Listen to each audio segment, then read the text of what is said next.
प्रिय भक्तजन, आइए श्रीमद् भागवत गीता के दूसरे अध्याय की महात्म सुनते हैं।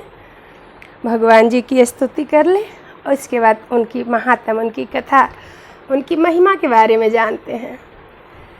श्री कृष्ण गोविंद हरे मुरारी, हे नाथ नारायण वासुदेव।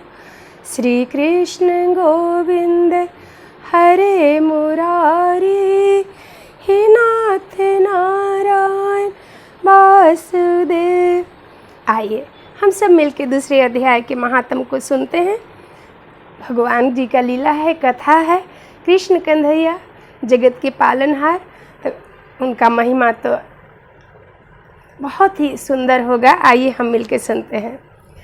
श्री भगवान कहते हैं, हे लक्ष्मी, प्रथम अध्याय के महात्म का उत्तम उपख्यान मैंने तुम्हें सुना दिया।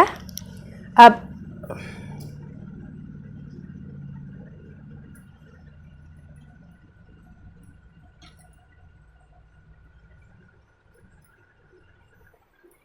उत्तम उपख्यान मैंने तुम्हें सुना दिया। अब अन्य अध्यायों के महात्म श्रवण करो। दक्षिण दिशा में वेद विदाता ब्राह्मणों के परंतपुरम नामक नगर में श्रीमान देव शर्मा नामक एक विद्वान ब्राह्मण रहते थे। वे अतिथियों के पूजक, स्वाध्यायशील, वेद शास्त्रों के विशेषज्ञ, यज्ञों का अनुष्ठान करने वाले और तपस्वियों के सदा ही प्रिय थे। उन्होंने उत्तम द्रव्यों के द्वारा अग्नि में हवन करके दीर्घ काल तक देवताओं को तृप्त किया। हे देवी, किंतु उन धर्मात्मा ब्राह्मणों को कभी सदा रहने वाली शांति नहीं मिली। वे परम कल्याणमय तत्व का ज्ञान प्राप्त करने की इच्छा से प्रतिदिन प्रचुर सामग्रियों के द्वारा संत संकल्प वाले तपस्वियों की सेवा करने लगे। इस प्रकार प्रभु आचरण करते हुए उन्हें बहुत समय बीत गया। तदंतर एक दिन पृथ्वी पर उनके समक्ष एक त्यागी महात्मा प्रकट हुए। वे पूर्ण अनुभवी, अंकांड क्षारहित, नासिका की अग्रभाग पर दृष्टि रखने वाले तथा शांत चित्र थे। निरंतर परमात्मा के चिंतन में संलग्न हो वे सदा आनंद विभोर होते रहते थे। देव शर्मा ने उन नित्य संतुष्ट तपस्वी को शुद्ध भाव से प्रणाम किया और पूछा, महात्मन, मुझे शांतिमय स्थिति कैसे प्राप्त होगी?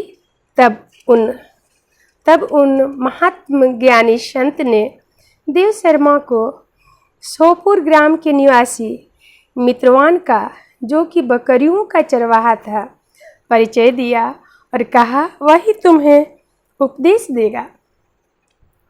यह सुनकर देव शर्मा ने महात्मा के चरण की वंदना की और समृद्धिशाली सौरपुर ग्राम में पहुंचकर उसके उत्तर भाग में एक विशाल वन देखा।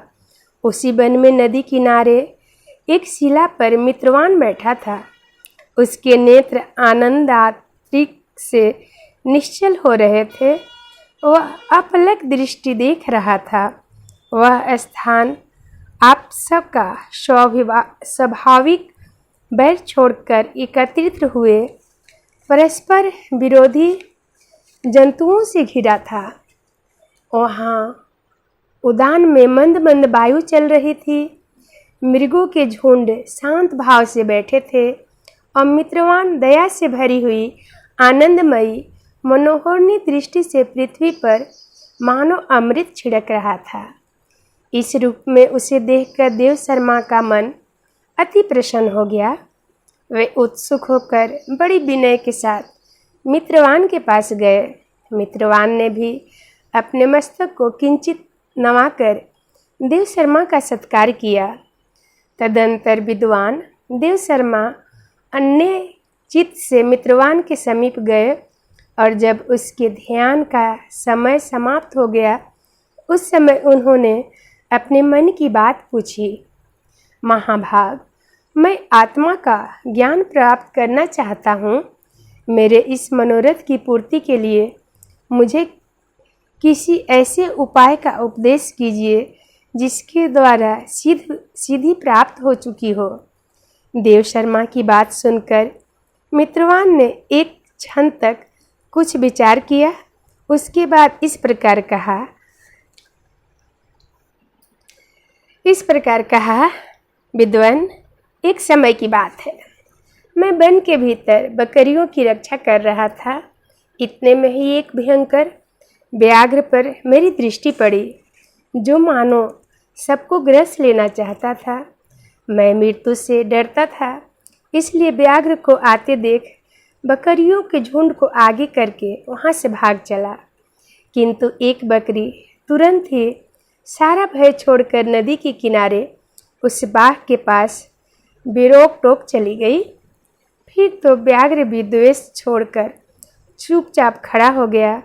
उससे इस अवस्था में देखकर बकरी बोली, प्रेम पूर्वक खाओ ना, तुम इतनी देर से खड़े क्यों हो? तुम्हारे मन में मुझे खाने का विचार क्यों नहीं आ रहा है? व्याघ्र बोला, बकरी, इस स्थान पर आते ही मेरे मन से द्वेष का भाव निकल गया है। भूख प्यास भी मिट गई है, इसलिए पास आने पर भी अब मैं तुझे खाना नहीं चाहता। व्याघ्र के यूँ कहने पर बकरी बोली, न जाने मैं कैसे निर्भय हो गई हूँ। इसमें मेरा क्या कारण हो सकता है? यदि तुम जानते हो तो बताओ। यह सुनकर व्याघ्र ने कहा, मैं भी नहीं जानता। चलो सामने खड़े हुए इस महापुरुष से पूछे। ऐसा निश्चय करके वे दोनों वहाँ से चल दिए। उन दोनों के स्वभाव में यह विचित्र परिवर्तन देखकर मैं बहुत विस्मय में पड़ा था। इतने में ही उन्होंने मुझसे ही आकर प्रश्न किया। वह वृक्ष की शाखा पर एक बानर राज था। उन दोनों के साथ मैंने भी बानर राज से पूछा। विप्रवर, मेरे पूछने पर बानर राज ने आदरपूर्वक कहा, आजापाल, सुनो। इस विषय में मैं तुम्हें प्राचीन वृत्तांत कहता हूँ। यह सामने वन के भीतर जो बहुत बड़ा मंदिर है, उसकी ओर देखो। इसमें ब्रह्मा जी का स्थापित किया हुआ एक शिवलिंग है। पूर्व काल में यहाँ सुकर्मा नामक एक बुद्धिमान महात्मा रहते थे, जो तपस्या में संलग्न होकर इस मंदिरों में उपासना करते थे। वे वन में फूलों का संग्रह कर लाते और नदी के जल में पूजनीय भगवान शंकर को स्नान कर कर उन्हीं से उनकी पूजा किया करते थे। इस प्रकार आराधना का कार्य करते हुए सुकर्मा यहाँ निवास करते थे। बहुत समय के बाद उनके समीप किसी अतिथि का आगमन हुआ। सुकर्मा ने भोजन के लिए फल लाकर अतिथियों को अर्पण किया और कहा, विद्वान, मैं केवल तत्व ज्ञान की इच्छा से भगवान शंकर की आराधना करता हूँ। आज इस आराधना का फल परिपक्व होकर मुझे मिल गया है, क्योंकि इस समय आप जैसे महापुरुष मुझ पर अनुग्रह किए हैं। सुकर्मा के ऐसे मधुर वचन सुनकर तपस्या के धनी महात्मा अतिथि को बड़ी प्रसन्नता हुई। उन्होंने एक शिलाखंड पर गीता का दूसरा अध्याय लिख दिया और ब्राह्मण को उसके पाठ एवं अभ्यास के लिए आज्ञा देते हुए कहा, ब्राह्मण, इससे तुम्हारा आत्मज्ञान संबंधी मनोरथ अपने आप सफल हो जाएगा। एवं कहकर वह बुद्धिमान तपस्वी सुकर्मा के सामने ही उनके देखते देखते अंतर्ध्यान हो गए। सुकर्मा विस्मित होकर उनके आदेश के अनुसार निरंतर गीता के द्वितीय अध्याय का अभ्यास करने लगा। तदंतर दीर्घ काल के पश्चात अंतकरण शुद्ध होकर उन्हें आत्मज्ञान की प्राप्ति हुई। फिर वे जहाँ जहाँ गए वहाँ का तपोवन शांत हो गया। उसमें शीत, उष्ण और राग द्वेष आदि की बाधाएं दूर हो गई। इतना ही नहीं, उस स्थान में भूख प्यास का कष्ट भी जाता रहा तथा भय का सर्वथा अभाव हो गया। ये सब द्वितीय अध्याय जप करने वाले सुकर्मा ब्राह्मण की तपस्या ही प्रभाव समझो। आगे मित्रवान कहते हैं, बानर राज के यूँ कहने पर मैं प्रसन्नतापूर्वक बकरी और बाघ के साथ उस मंदिर की ओर गया। वहाँ जाकर शिलाखंड पर लिखे हुए गीता के द्वितीय अध्याय को मैंने देखा और पढ़ा। उसी की आवृत्ति करने से मैंने तपस्या का पार पा लिया है। अतः भद्र पुरुष, तुम भी सदा द्वितीय अध्याय की आवृत्ति किया करो, अध्ययन किया करो, नित्य पढ़ा करो। ऐसा करने पर मुक्ति तुमसे दूर नहीं रहेगी। श्री भगवान कहते हैं, हे लक्ष्मी, हे प्रिय। मित्रवान के इस प्रकार आदेश देने पर देव शर्मा ने उनका पूजन किया और उसे प्रणाम करके पुरंदरपुर की राह ली। वहाँ किसी देवालय में पूर्वोक्त आत्मज्ञानी महात्मा को पाकर उन्हें यह सारा वृत्तांत निवेदन किया और सबसे पहले उन्हीं से द्वितीय अध्याय को पढ़ा। उनसे उपदेश पाकर शुद्ध अंतकरण वाले देव शर्मा प्रतिदिन बड़ी श्रद्धा के साथ द्वितीय अध्याय का पाठ करने लगा।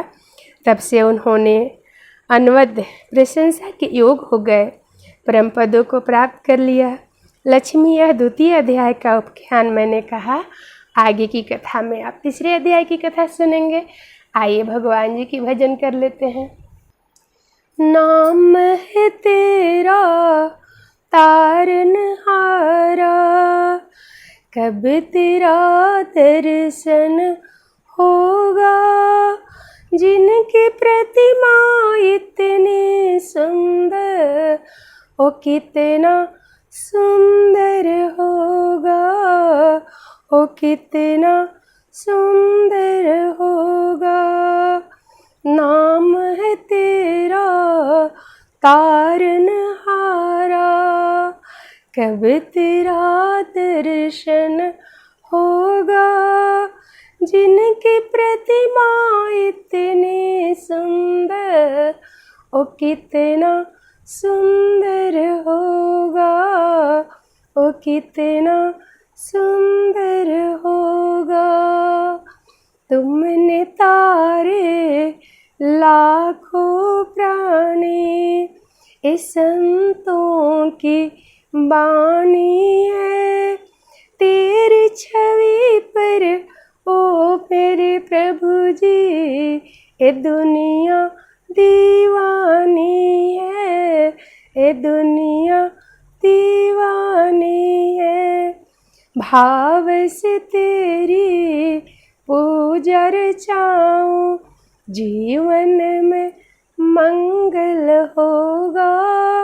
जिनकी प्रतिमा इतनी सुंदर, ओ कितना सुंदर होगा, ओ कितना सुंदर होगा। नाम है तेरा तारनहारा, कब तेरा दर्शन होगा। जिनकी प्रतिमा इतनी सुंदर, ओ कितना सुंदर होगा, ओ कितना सुंदर होगा। भगवान के रूप के, ईश्वर के रूप को हम लोग कल्पना ही कर सकते हैं। उनकी सुंदरता का वर्णन या व्याख्यान हम सभी नहीं कर सकते। जो कुछ भी हम लोग मूर्ति या तस्वीर भगवान के देखते हैं, ये तो कल्पना है ना। मेरे ईश्वर, मेरे नाथ भगवान कितना सुंदर है, वो तो हम सब की सोच से भी बाहर है। बहुत ही सुंदर हैं। उनके बारे में तो कल्पना नहीं किया जा सकता, बस अनुभव करते हैं कि ईश्वर ऐसे होंगे। इससे भी लाखों गुना सुंदर हैं मेरे ईश्वर। तो इस तरह हम सब भी मिलके प्रतिदिन भगवान के अपना गीता का अध्याय सुन रहे हैं। ये दूसरा अध्याय की कथा है। कल तीसरे अध्याय की कथा सुनेंगे। और आप सब जुड़े रहिए मेरे चैनल से, वीडियो से, और लाइक कीजिए। भगवान जी को हरे कृष्णा हरे राम लिखिए और कथा को सुनते रहिए। अपने प्रियजन में शेयर कीजिए। सब्सक्राइब नहीं किए होंगे तो ज़रूर कीजिए आइए भगवान जी के नाम जाप करें और आगे की कथा कल सुनेंगे। श्री कृष्ण गोविंद हरे मुरारी, हे नाथ नारायण वासुदेव। श्री कृष्ण गोविंद हरे मुरारी, हे नाथ नारायण वासुदेव। सीताराम सीताराम सीताराम कहिए, जाहि विधि राखे राम ताहि विधि रहिए। जाहि विधि राखे राम ताहि विधि रहिए। विधि के विधान जान हानि लाभ सहिए। जाहि विधि राखे राम ताहि विधि रहिए। जाहि विधि राखे राम ताहि विधि रहिए। सीताराम सीताराम सीताराम कहिए, जाहि विधि राखे राम ताहि विधि रहिए। जाहि विधि राखे राम ताहि विधि रहिए। बोलिए कृष्ण भगवान की जय, राधा रानी की जय, गीता माता की जय, गीता महात्म की जय। जय श्री कृष्ण कन्हैया।